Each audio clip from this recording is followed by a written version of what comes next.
Hey everybody, I'm Inayah Lamis, and you checking out my boo, David Duane. What's going on, everybody? Thank you for tuning back into On Air with your one and only rock star on the mic, David Duane, in the place to be on My First Wings Radio. Right here, right now, we've got R&B and soul recording artist, H-Town native, Inayah on with us. Now, if you guys don't know, she's got her brand new project called S.O.L.A.R. Listen, I know you guys have seen her on the internet because I have, and she's been buzzing doing the damn thing. Welcome today. So glad to have you. Thank you for having me. Listen, I'm excited to be here. Thank you. Listen, I had to because, like I told you, first of all, shout outs to Houston one time, H-Town. And then two, I've been seeing you on the, I've seen your Instagram. I've seen everything that you've been doing. So I had, it was only right to have you on the show. Congratulations on, this debut album. It is absolutely incredible. I love what you've been doing. No problem. So let's dive right into it. Let's talk about Levels because that song right there gets me in the jam and gets me in the mood. So let's talk about the concept behind it because people might get it confused when we talk about Levels. But let's dive them right into on this one because this is a banger. Yeah, absolutely. So Levels basically talks about my journey so far. Thus far, I guess I should say. I've had a lot of challenges. I've had a lot of wins. I've had a couple of losses. And Levels just talks about how, regardless of, the heartbreak and the joys and the pain, all of it has been worth it up until this moment. And now, from where I started, I'm on a whole nother level. Like, all of the BS is behind me. I'm focused. I'm laser focused. I'm excited. I'm making new music. I'm meeting new people. I'm getting to the bag. It's just a new level. That's amazing. And I love the empowerment behind the lyrics and just the vulnerability and honesty because, we all go through trials and tribulations. And I know everybody's probably saying that David says trials and tribulations on one more interview and in one more time in life again, I'm going to fight him. But no, it's real. It's the truth. It's the truth. And sometimes not even sometimes, but all the time you have to be okay with, this is what happened. This is what's going to make me better from learning from my experiences, whether it's good, bad, happy, sad, and I'm getting to a new level. I'm learning more. I'm making progress in my life, being a businesswoman, being a mother, being a father, whatever the case might be. There's so many levels to it.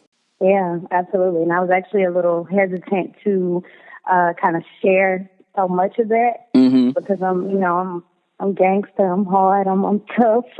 I don't usually show so much of my vulnerable side. Right. But, once I realized that this journey isn't just for me, I stopped being selfish and I realized that I'm supposed to share my story, no matter how good, how bad, or how ugly, Yeah, absolutely. And you know what it is? It's a Houston mentality to just be so on guard with it and just be so stern and not be too vulnerable. Even though you guys show vulnerable, but it's a different level to it. Since we talk about level, you see how I did that? It's a different level. I see that. I think you did that. All puns intended. Boop, boop, boop. So, and I love the acronym, storytelling over lyrics and rhymes. Whoa. Very, very conceptual. So what made you, want to, go with that title versus any other title that you could have taken? And honestly, breaking the word up and really abbreviating it and having true message behind it, because that's unique. Yeah, thank you. I say this all the time. I kind of feel like the element of storytelling is dying off in music. Very, very few artists incorporate storytelling in their music these days.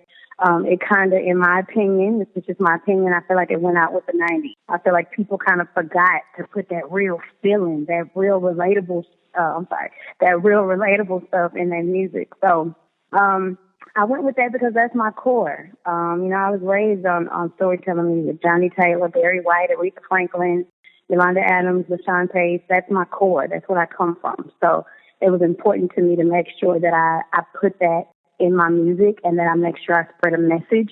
And I didn't want any of it to just be current bops that we don't hear in the years to come. And no disrespect to anybody with a nice little current bop. I enjoy it myself.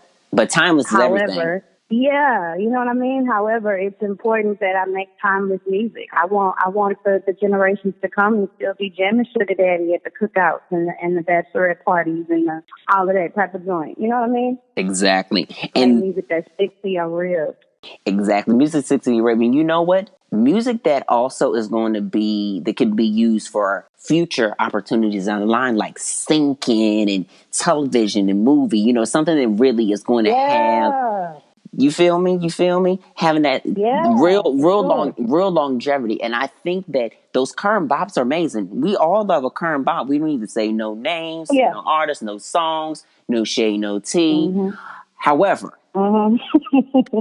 if it does, the music that is going to be ongoing is the one that sticks to the core. Like Mary J. Blige is an artist that always, of course, everybody references Mary, but she always has those records that Oh are yeah. timeless.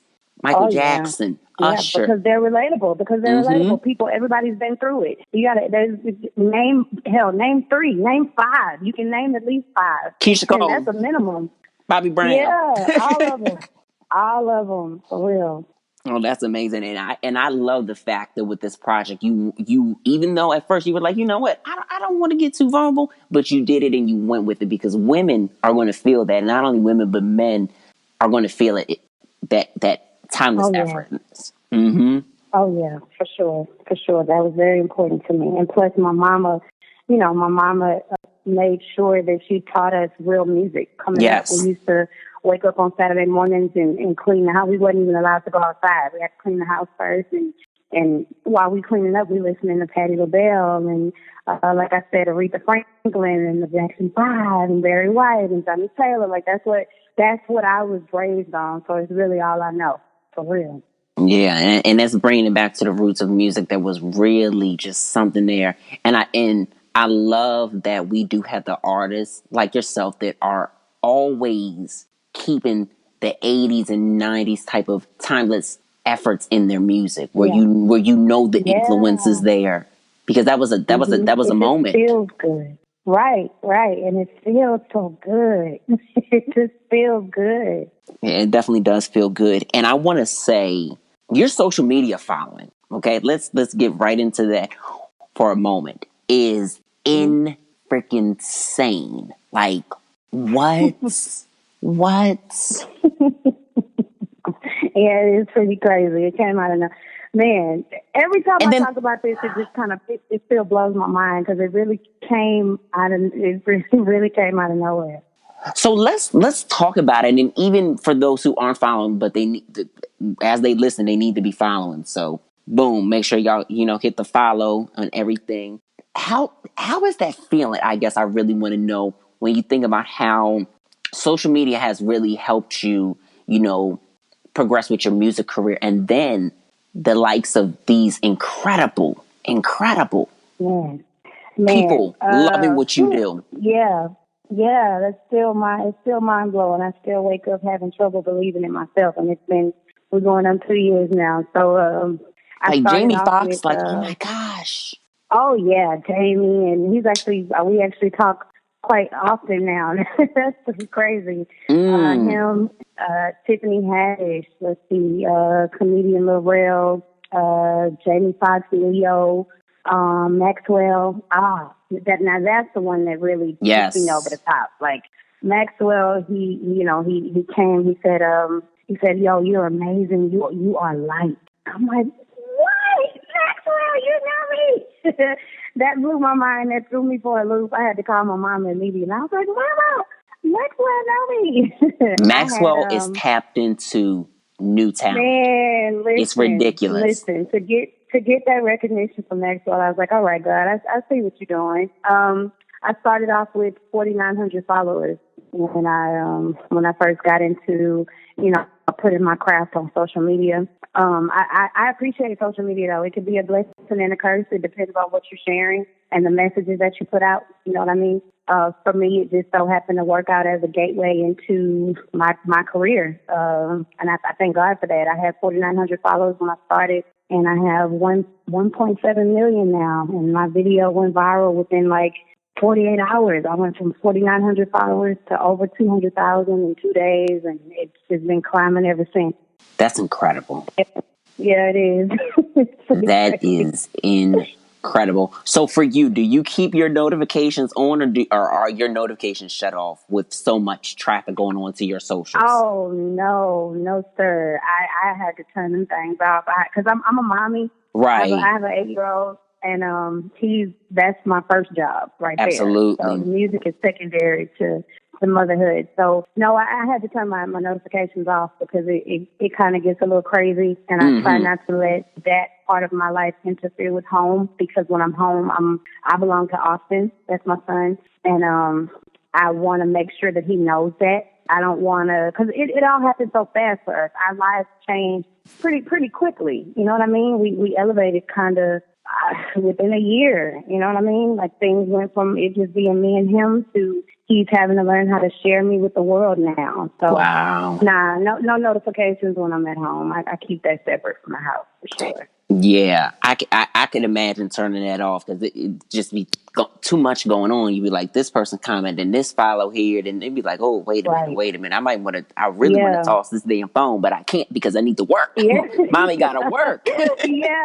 Yeah, for sure. And I manage all of my own social media accounts. Like, nobody runs them for me. So you can imagine I have that. But see, that's TikTok, Facebook, Instagram, Twitter. It's just too much. It's too much. It is a lot, especially TikTok, since everybody wants to TikTok with this quarantine thing going on. I'm like, okay, we don't need everybody doing sassy, bougie, ratchet. I mean, even though I'm trying to figure out what's happening, and that is Yeah, it's going crazy. it's going crazy. But it's really good that you are on top of your socials. You're making sure that you're staying engaged while being a mother. And how does your son feel about like everything for you? Like, how proud is he? I know he's got to be proud of you, of course, but like, how proud is he to Yeah. see this, really see your dreams happen? Oh yeah, he's a studio baby. I've been in the lab since he was in my womb, so he's really used to it. Honestly, I would have him at the studio with me in his carriage. In his car seat and banging the music. So he's in it. He was born into it, so he already know what's up. When it went viral, he wasn't surprised. He was like, "Mommy, finally!" He's very supportive. He tells everybody about it. He goes to school. He's like, "My mommy got 1.7 million followers, and we got videos on YouTube." And I know all that's of it right. love me. Yeah, he reps mommy for real. He don't play about me. All of his teachers at school know who I am. His principal, everybody at the school, the kids, he's really supportive. He's really, really supportive. He's excited for our new life. He's a good kid. That's amazing. That really is. And coming from Houston, how rewarding is that to know that you're one of Houston's rising artists right now that's really making a big wave for herself? Like, how's that feeling? Because you really are killing it. Thank you. It's an honor, man. It's an honor. I was actually going to perform at this festival that we have every year called Spring Fest. But it, of course, due to the COVID-19, it was postponed. But I just say I was gonna kill that, baby, because it was gonna be my first show in my hometown. What? It was gonna be my first show in Houston. I'm honored though, man. I love the love. Every time I go out to a club or a restaurant and somebody from Houston recognizes me, they just like so supportive. They're like, "Inayah, you doing your thing, girl. You making H-Town proud. We love you." It feels, I'm trying to find the perfect word to describe it. When you've always known what your destiny is, and to see it unfold, and then to have your home support it, there's no better feeling.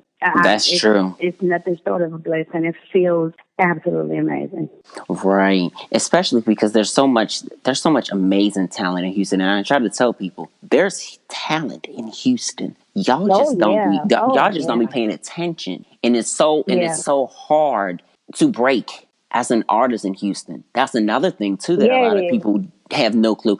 My brother is Brian Angel, who was in Day 26. So, him being a part of, so him being in that group and being from there, and him just, doing his thing. Then you guys got Kirko, you guys got, listen, y'all got a whole bunch of people that. It's too many to name. It's too many. There's so many. There's so many. And then it's no secret that, I hate to say it, it's just the truth. There's no unity here in the city. Mm-hmm. It really lacks that, especially in the music industry. Unfortunately, it takes tragedy for us to come together. Right. And I've heard that's probably common, and I've actually heard that it's common in a lot of cities.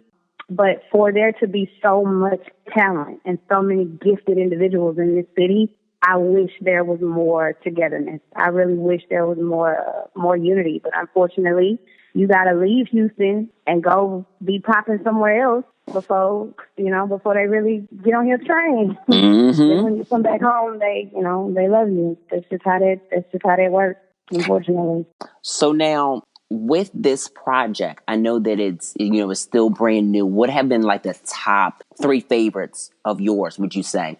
Top 3 favorites off my album? Mm-hmm. Okay. Oh, it's so hard to choose. I'm going to have to go with Sugar Daddy, of course, because that one just took on a life of its own. It really Sugar Daddy did. really put me on the map. Yeah, Sugar Daddy really put me on the map. Best Thing, my new single that's going crazy right now. I'm so proud of that record. That's my favorite. And really? Thank you. Mm-hmm. And I gotta pick a third. Levels. Let's 3 levels. Also, Levels. So top 3, my top 3. Okay. Yeah, for sure. That's amazing. Yeah, those are the ones. And Best Thing and Sugar Daddy is really like, oh my goodness, both incredible records. The streaming is just like insane. But I want to talk about our Best Thing before I let you go. That record. Okay. Can we talk about the message behind it? Because yes. Yeah. Best Thing.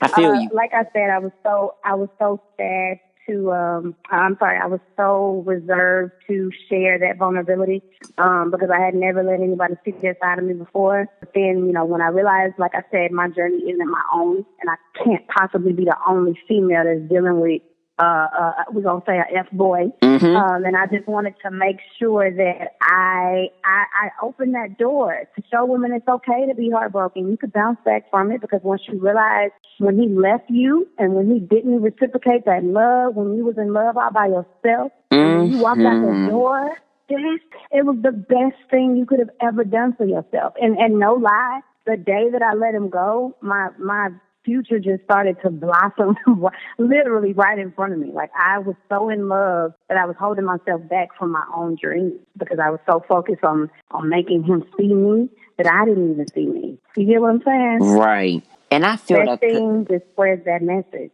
And I feel you on that, because I'm going through a little something, and I'm not going to, we just want to leave that right there. And I can relate to all of that right now. And I'm just like, yes, indeed. I'm like, deuces, you might be back, but it might not be when you want to be back.